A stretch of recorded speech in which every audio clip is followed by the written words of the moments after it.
I don't think the president wants to go to war. There's no appetite for going to war in our country. Is it ethical to dig up old photos? I think it's ethical to find the truth. Look, honestly, if we could blow them up and help them sell a shirt with their face on it, I would absolutely do that.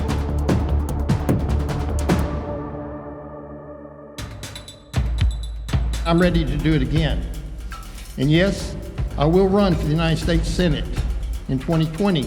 Much to the chagrin of President Trump and Senate Majority Leader Mitch McConnell, Roy Moore is back from political purgatory after his 2017 run was derailed by allegations from women who accused him of sexual misconduct. He denies it all, but the accusations helped throw an Alabama Senate seat to a Democrat for the first time in 25 years. In a decision the head of Planned Parenthood called devastating, a federal appeals court says a major Trump administration anti-abortion regulation can go forward. The gag rule will block family planning grants under what's called Title X from going to clinics that perform abortions or refer their patients to facilities that do. Federal funding for abortion itself is already illegal, but before this new rule, clinics could use the money for other health services like cancer screenings or STI testing. With the top down, Night at the Roxbury style, North Korean leader Kim Jong-un threw a big welcome for the first Chinese leader to visit his country in 14 years. China's President Xi Jinping is trying to get Kim to reach a compromise on his nuclear goals, and today, Kim said he'd consider it. If they could reach an agreement, Xi could use that as leverage over President Trump when the two talk trade at the G20. On top of his 6 Super Bowl rings, New England Patriots owner Robert Kraft can now claim what's known as the Jewish Nobel. The Genesis Prize was presented by Israeli Prime Minister Benjamin Netanyahu to Kraft, whose family has donated millions of dollars to kickstart Israel's football league and open a sports complex. The award recognizes people who uphold Jewish values, and named Kraft as this year's winner 2 months before he was charged with soliciting a prostitute at a massage parlor, but he denies all wrongdoing.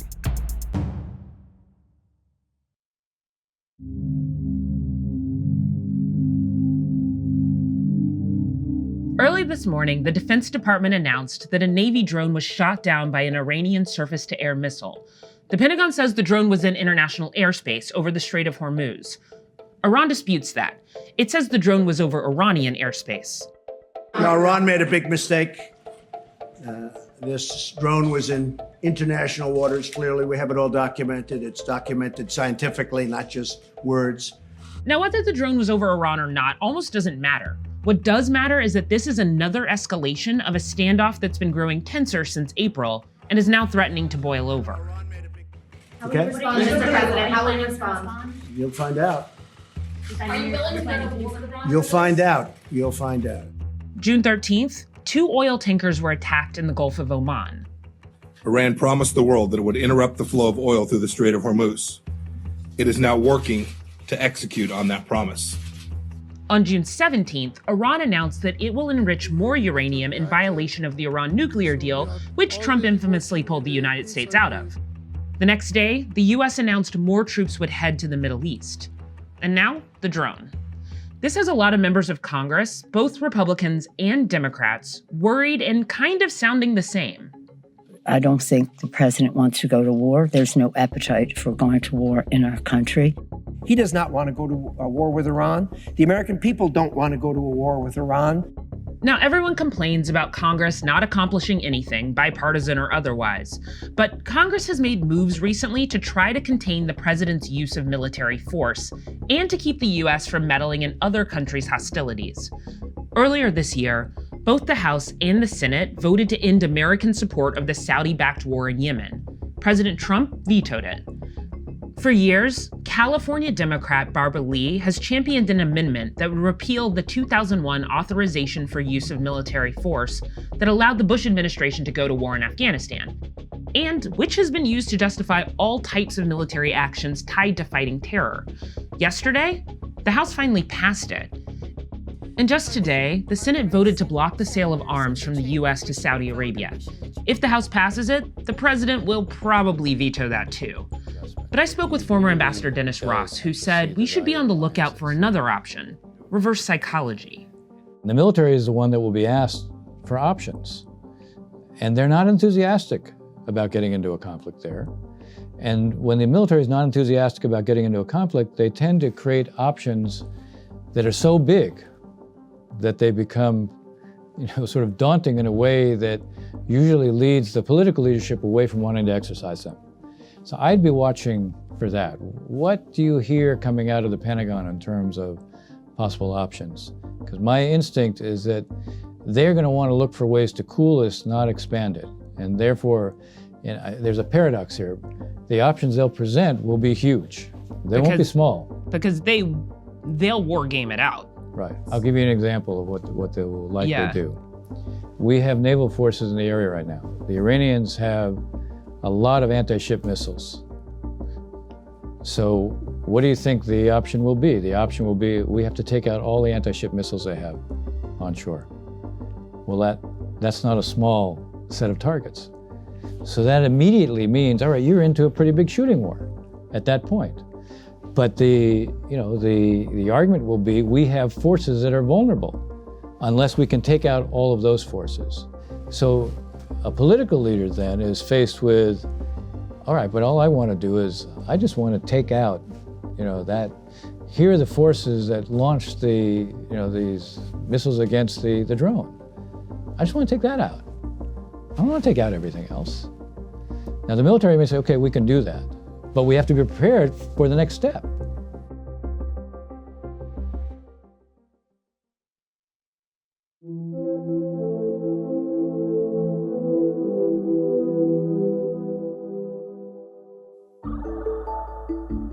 Brianna Harris is a junior and political science major at historically Black Virginia State University. Usually when I'm searching something like Negro, just to see if there's any text that has this word in it. She got an unusual campus job this past semester. 6 hours a week of hunting for images of white Virginians doing anything culturally insensitive. And then usually I make a quick note. At the time, I guess wasn't so offensive as it is now, but it's just interesting to note. She's part of a yearbook research project born out of Virginia's blackface scandal. Back in February, everybody saw Democratic Governor Ralph Northam's medical school yearbook page. Good afternoon. Featuring a man in blackface and a man in a KKK robe. He admitted and then denied that he was in the picture.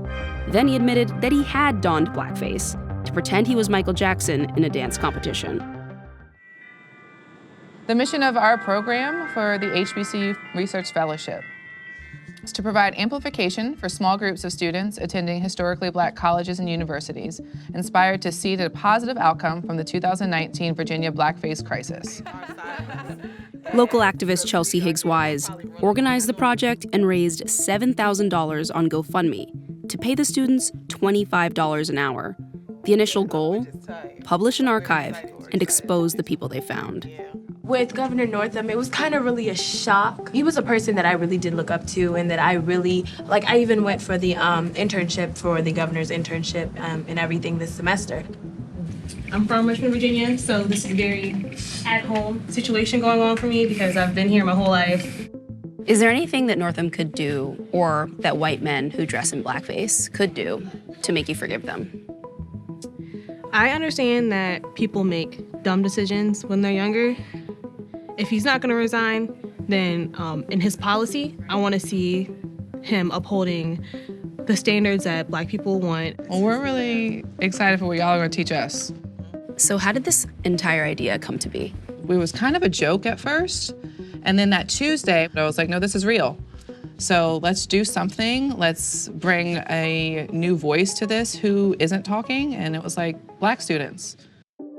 For about 4 months, the students scoured yearbook pages, looking for blackface, racist words, Confederate flags, or KKK imagery. Basically anything that previous generations of white Virginians found harmless and many modern Virginians find horrifying. I went through the fraternity life and another title page that's introducing the organizations. There's a teepee in the background and around the campfire, but it's a whole bunch of folks dressed up as indigenous people, Native Americans, and it says organizations, at an all-white school. It says no explanation, no nothing. 1922, okay, yeah. It's context. At University of Richmond. Context is definitely, there's not any indigenous people at that school, so, oh yeah. It's not an appreciation of culture. I know that for sure. After a few months, the group had cataloged over 380 examples of offensive images and words, ranging from the less surprising in the 1920s to the 70s. But as the archive grew, the scholars ran into a few speed bumps. They faced backlash online and in the media. I think you could pay college students to do something more productive for $25 instead of going through yearbooks just to find dirt. And in May, the investigation into Northam's image came back inconclusive. Also, Hollins University, a small women's college, suddenly took down several of their digitally archived yearbooks. In a comment, Hollins College said they decided to take down access to the archive because blackface and other insensitive materials may cause their community pain. They later restored access. So the first thing I saw was they had like a Nazi salute thing on page 36 of their yearbook. And when you find things like this, like, does it show you the person's name? Is this part of a play? Like, do you have any context on it? It says drama, so I'm assuming that it's from some sort of play or drama production that they had going on. So not really sure. What we do or told to do is to like take a screenshot of it. And then you just mark down what page it is, and it tells you down here it's page 36. And then I would add that to my archive. Is it ethical to dig up old photos and potentially end up calling someone out as a racist, a person you haven't met? I think it's ethical to find the truth. The truth is the truth, no matter who it offends. If there's not people looking for the truth, then people will never get educated and never will learn. We're not here to ruin anybody's lives or even to point fingers or be like, oh, this person is a racist and this person is a racist. It's more so about finding out more about the history of these institutions, not really trying to like call anybody out or get anybody fired from their jobs or anything. That's not the point whatsoever. You're listening to WRIR LP 97.3. The group planned to present their findings on WRIR in late May. But because they didn't find anyone as explosive as Northam, they decided naming random names could pose a risk to the students, who could be targeted by the very people they found. How'd you come to the decision to not name the names? To protect the students, because that's what this program was about, and that's what we should be focused on, is making sure that their voice is confident. And to be honest, I'm out here by myself. I don't have a team that's ready to combat any type of negative press or threats to come at me. So what's the point? If doing all this, if, protesting in the street did not get him to feel enough shame to step down, do you think other people are going to see this playbook and say, oh, no matter what you find out about me, I'm going to stick through it? Mm-hmm. I think it still matters because we're going to be more proactive now. We're going to make sure that that person doesn't end up in that seat. And we're going to hold the party accountable. So this playbook may not have worked necessarily for Ralph, but we're still going to update this playbook for future candidates to come.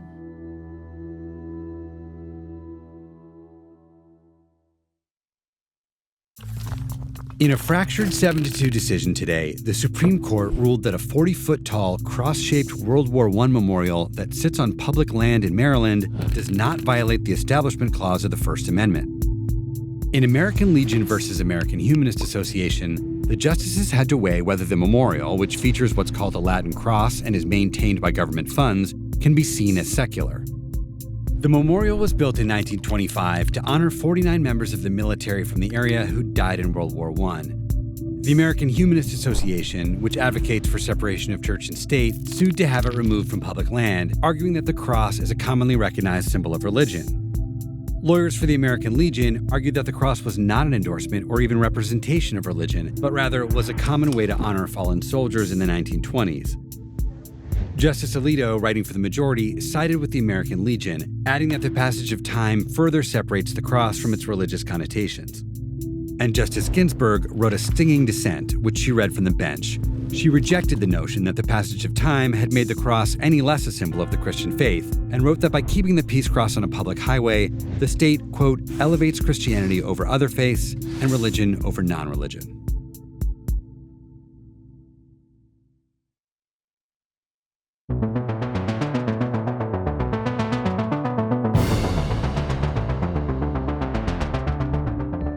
The race to succeed Prime Minister Theresa May is now down to 2. Today, Conservative Party MPs narrowed the field to Brexit hardliner Boris Johnson. After 3 years, and 2 missed deadlines, we must leave the EU. And Foreign Secretary Jeremy Hunt. We have to do everything we can to avoid that no-deal Brexit. Now, the pair will face a final vote from the party's 160,000 formal members.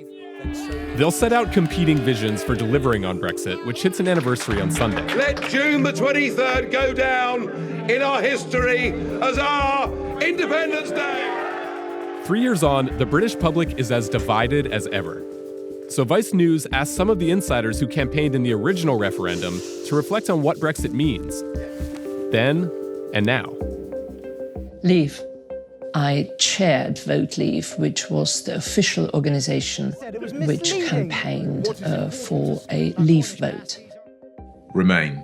Definitely remain. I was Director of Communications at number 10 Downing Street, and I was asked by David Cameron, the then Prime Minister, to go and work on the campaign. The key thing was at 10 o'clock when the polls closed and the first indication of turnout. And once it said it looked like a 72% turnout, I thought, this is possible. I was in Downing Street when I realised that we were definitely going to lose. And around about 4 a.m, I saw David Cameron was in his office, and I walked in and I was very clear with him, it's over. This means that the UK has voted to leave the European Union. By the time I woke up, the Prime Minister of the United Kingdom had resigned. It has been the greatest honour of my life to serve our country as Prime Minister. I felt at that stage, we've won the referendum, it is now the government's job to implement it, because we've achieved what we wanted to do and now it was over to them. I went out into Whitehall to get some fresh air, and I remember just retching and feeling that, and then my body somehow saying, actually, you are exhausted, actually, this is a terrible moment. How is it that we failed to say, look, this is the biggest free trade area in the world. It makes a huge amount of sense for us to be part of it. Too many people assumed that this was an economic decision, but really it was a decision about identity, about place, about understanding of self. And we struggled in the face of a populist campaign that was making extremely broad points that were barely true. It is absurd that we are told that you cannot sell bananas in bunches of more than 2 or 3 bananas. If they were on the back foot, then that's probably because they weren't quick enough. I think we should remember that we don't hold elections, we fight them. We've got our country back! It was a very small operation, but we were so fleet of foot and we managed to outfox the establishment parties quite easily. You know, already Cameron had started building this narrative. Quite cleverly, he labelled UKIP as fruitcakes, lunatics and closet racists. Nigel Farage and his absolutely disgusting posters that he actually put up. Say, listen, they're all swarming in. And he used pictures of actual refugees. People behind you are all fleeing for their lives from a war in Syria. You don't know that. As soon as that election result happened, there was a massive spike in hate crime across the entire country. There were actually cases where primary school children would tell other children, we're talking 6, 7-year-olds telling other children, we voted to leave, you need to leave the country. It was that toxic. Both sides, actually, in many respects, I think, validate and encourage an emotional backlash. We need to understand that there is a fundamental split in the societies of developed Western economies. The referendum itself divided people, divided families the way they voted. But what has happened since then is that division, rather than showing any signs of healing, it is deepening. These two groups of people are failing to talk to each other, failing to make sure that they have something in common. We had a vote, you lost. Increasingly, tribalism and ideology is driving them apart. It has become to the point that good people who are outward-looking and progressive are Remain, and bad people who are inward-looking are the Leavers. I think Brexit means Brexistential crisis. Trying not to say disaster, in all honesty. Brexit means to me that I know who makes my laws. Brexit means coming to terms with what happens when a group of people tell you that the world can be perfect if only you do what they say.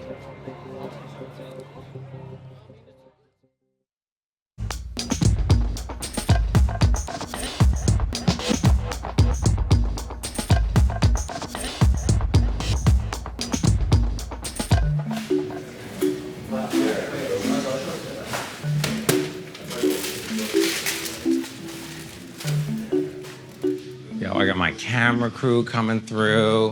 And get some of that fire merch on camera.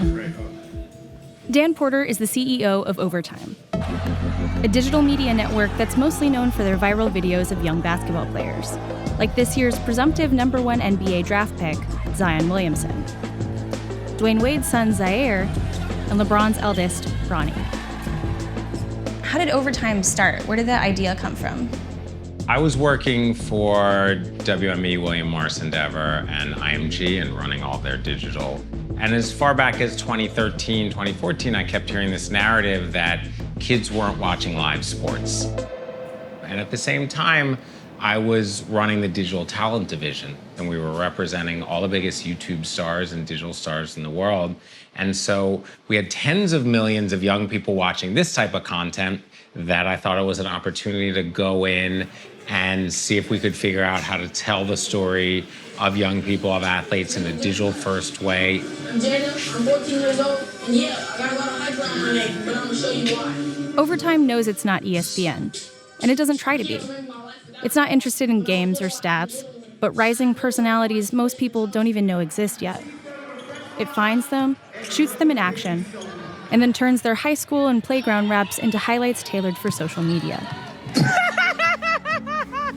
To date, the company's raised $35 million, including investments from NBA stars Kevin Durant and Carmelo Anthony, and former Commissioner David Stern.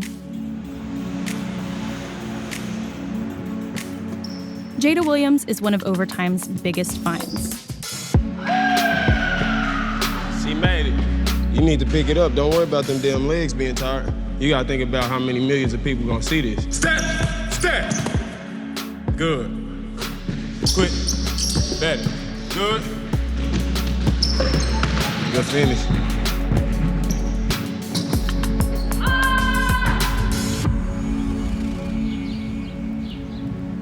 Jada now has over 140,000 followers on Instagram. Some more famous than others. Right after Thanksgiving, like the day after Thanksgiving. Wow. And we were watching a football game on TV, and then my mom's like, yo, Kobe followed you. And I was like, oh yeah, that's a fake account. And I looked and I was like, Mom, that's him. Like, he had the blue check. Then I started like tearing up a little bit. Who's your mom's favorite basketball player? Probably like Larry Bird or something. I'm pretty sure it is Larry Bird. She loves fundamentals. Jill, Jada's mom, was also a basketball player in her past, but she stopped just short of playing in college. How is Jada handling all the attention? Good. I think there's been steps along the way, moments where I've seen her just like have to take a deep breath, She's harder on herself than anybody is. And so that was there before social media. She's been getting offers since 7th grade. What does that sort of attention and pressure feel like as a parent? It was exciting and scary at the same time.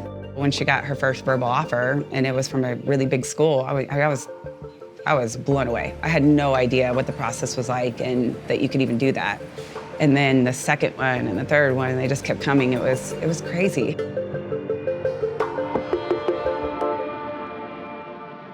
Here we go. My visitors are coming all the way from the US of A.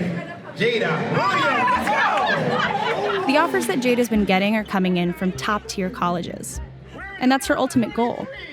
But the NCAA doesn't allow amateur athletes to make money on their likenesses, so Jada can't profit off her own personal brand like other teens with her type of following. Jada could be earning anywhere from $1,000 to $10,000 per sponsored Instagram post. But for now, only Overtime is making any money, which is convenient for Overtime. Do you pay any of the athletes that are featured on Overtime? No, I mean, we can't. It's not even like would I or would I not. There's just eligibility around high school and college athletes. For them, they're on a journey to get to that point where they're able to legally be compensated for their efforts, and we try to support them and put them in a positive light to get there.